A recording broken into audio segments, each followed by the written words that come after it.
Hello and welcome to another episode of the Shepherd's Journal. Today we'll talk about how sheep choose their forage, so their food. And isn't it all? I will answer the questions. Why isn't it all just genetics? Why don't they just know what to eat when they're born? How do they learn it? If not, what are the factors?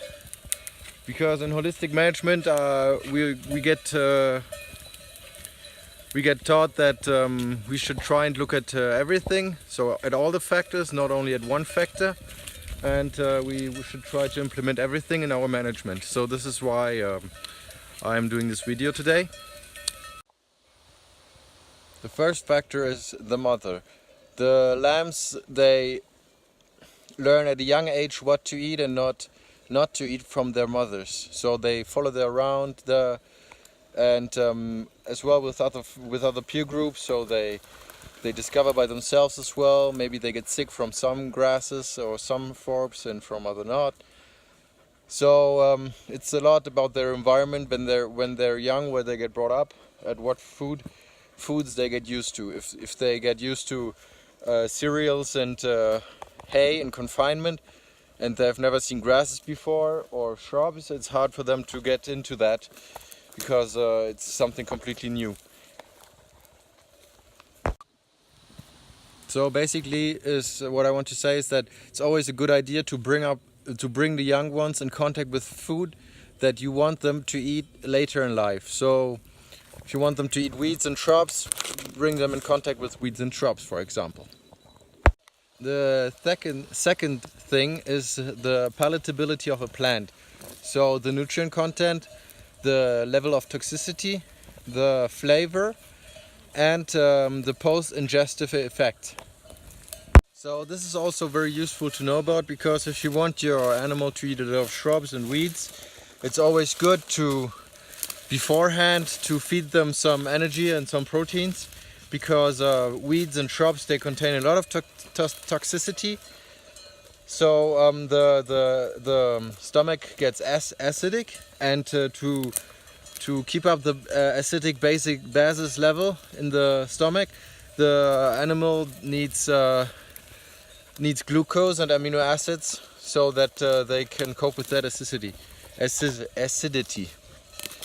This is something I can observe as well while herding, because in the evening, when they've already had their good share of food, they're more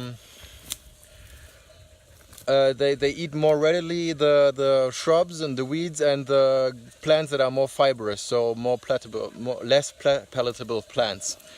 I've filmed a little example for you for the herding in the morning, where they've been almost only eating the fetch, the fetch that was on the ground, and did not really look at the other stuff to produce to get those proteins early in the morning.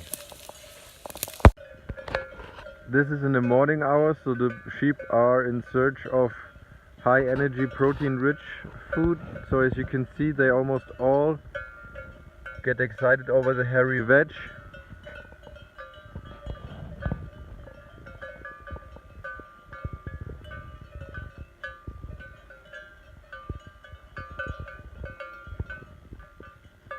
And they rarely touch the forbs that are around.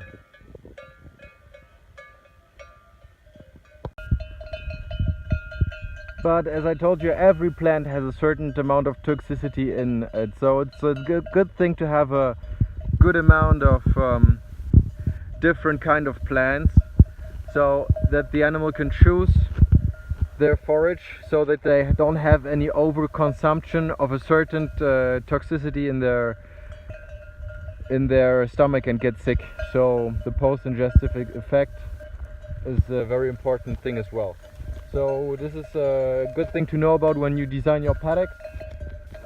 Don't just give them a paddock where there's only one kind of food.